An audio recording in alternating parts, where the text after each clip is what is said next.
If you want to see monumental waste, look no further than the Kennedy Center. Beginning last summer, whistleblowers came to me with documents showing that after President Trump had declared himself chairman, his hand-picked leadership team let FIFA occupy the entire campus for 3 weeks for a grand total of $0. Zero. What happens when a United States senator accuses one of America's most iconic cultural institutions of becoming a symbol of political favoritism and waste? That's exactly what unfolded during a heated congressional hearing, where Senator Sheldon Whitehouse delivered a lengthy list of allegations involving the Kennedy Center, multi-million-dollar projects, no-bid contracts, and what he described as a pattern of corruption and self-dealing.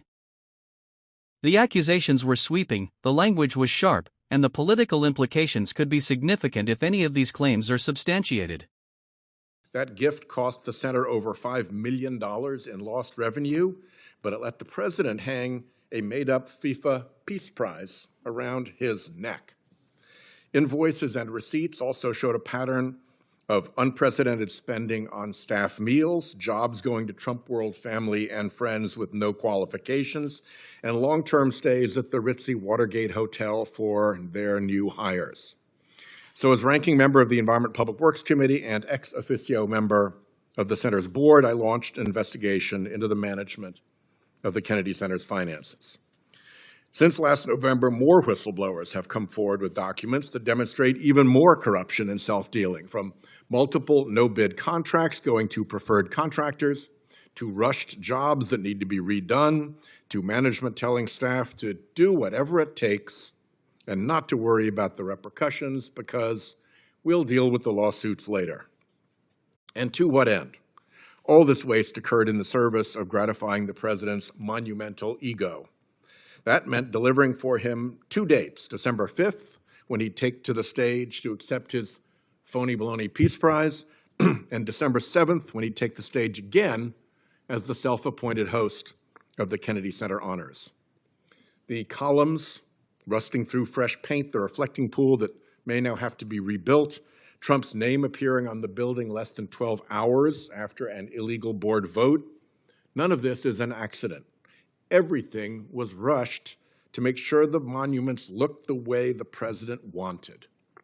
And now Americans are left to foot the bill for the shoddy work itself and for the still needed repairs never properly done. My fellow ex officio member, Representative Joyce Beatty, is here.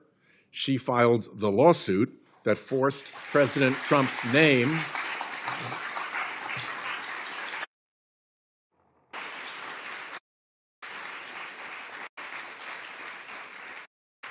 off of President Kennedy's memorial, restored the statutory voting rights of ex officio members, and halted a complete closure of the entire center that looked more like a cover-up for their inability to run the place. So my work on the Kennedy Center continues, and I encourage all those with information to keep coming forward. My staff remains ready to meet with anyone in confidence and at your convenience. I'll also recognize that Norm Eisen, who was Joyce Beatty's lawyer in that matter, is here as well. So you guys are backstopped in that. As a ranking member of EPW with jurisdiction over public buildings, I'd be remiss not to mention other victims to the Trump cavalcade of corruption. You know the Lincoln Memorial reflecting pool story, the peeling paint, the made-up claims of vandalism, the gash that grew with every retelling.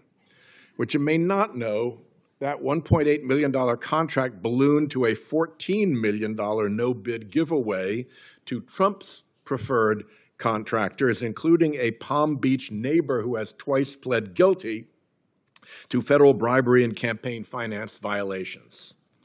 Same at 1600 Pennsylvania Avenue. Last October, I wrote to President Trump regarding his illegal demolition of the East Wing for his vanity ballroom. First promised at $200 million in private donations. Its cost has now more than tripled, including a defeated attempt to fleece taxpayers out of $1 billion. Ranking Member Garcia and I led an amicus brief urging the court to stop construction of the $1 billion ballroom without congressional approval. And now turns out there's more. The Washington Post has since reported that the White House awarded a $500 million no-bid contract routed through the executive residence. Conveniently, the place exempt from federal rules requiring competitive bidding. The Trump motto, don't like the rules, break them. Manufactured vandalism, bulldozed buildings, no-bid contracts.